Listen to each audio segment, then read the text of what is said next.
So Sebastian was on there, and they were talking about men basically have a total absence of danger in their lives. And he talks about how, I'm sure you've read Freedom, which is a book that he wrote, kind of his last book. Yeah, I had him on right afterwards. I didn't read that all the way. I only read the first few chapters of Freedom, but I really love Tribe. Yeah, Tribe, Restrepo. I mean, these are amazing things. And he talks about how basically, look, we kind of spent most of our evolutionary lives with real risk. And he argues that paradoxically that made us happier. Right? Like being in war, even though war itself is bad, the sense of camaraderie and the dependence that you have on another person, right? Like, again, I've never been in war, so I can't speak to it, but just listening to the way others have spoken about it, it's like, if you and I are in war together, I trust you with my life and vice versa. And he argues that that is so absent today that, you're seeing a lot more thrill-seeking behavior that is just basically engineered risk. And there's just a lower sense of purpose. And I think he argues that women are less susceptible to this in large part because, at least historically, one of the most dangerous things a woman can do is give birth to a child. I mean, the historical mortality of childbirth is enormous.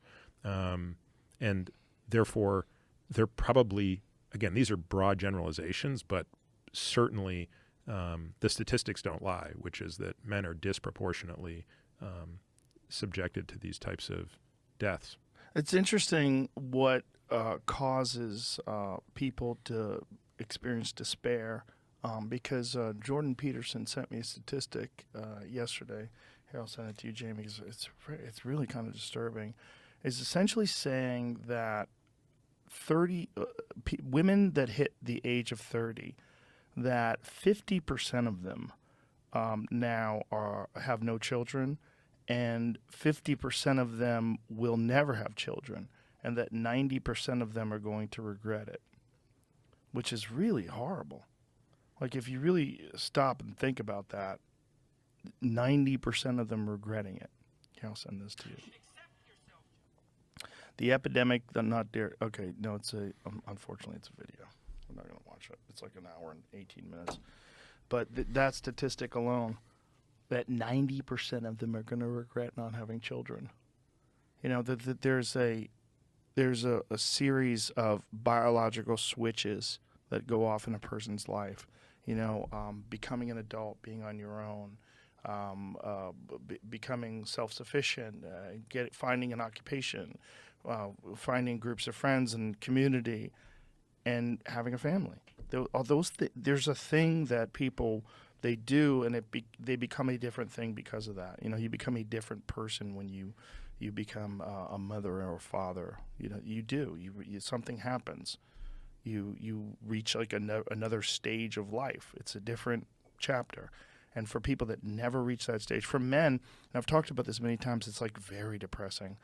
There's a lot of comedian friends. Wait, which part's depressing? I was going to get into that. It's very depressing when you see a lot of men that do not have children, that are in their like 60s and 70s and they've never had kids, and they're not married and they're just adrift. It's really sad because these same guys that like really valued freedom when they were 30 and 40, they find themselves in this like purposeless existence as their body starts to fade and fail, and they realize like, oh my God, I've missed a whole thing in life because I didn't want to take that chance, because I didn't want to, either contribute to overpopulation, or I didn't want to lose my freedom, or whatever the rationale was. And all of a sudden you find yourself in your late 60s alone, no children, no wife, and you can't have children anymore. It's over. What do you do? I mean, maybe a man can. Some old men have kids. Maybe. You can do it. Maybe. But you got to find some young lady who's still got eggs that's willing to let you fuck her. And it's increasingly less likely as you get older that they want that, Yeah, I'm amazed at how when my wife and I got married, I was indifferent towards having kids, really. I didn't think it was like, I was like, yeah, I mean, I guess so if that's what you want.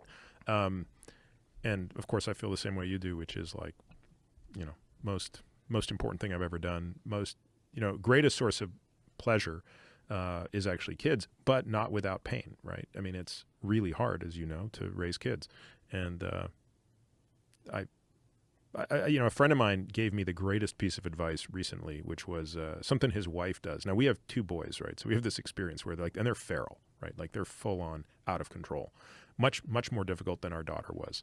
And at least 3 times a day, they do something that just makes you want to like kill them, right?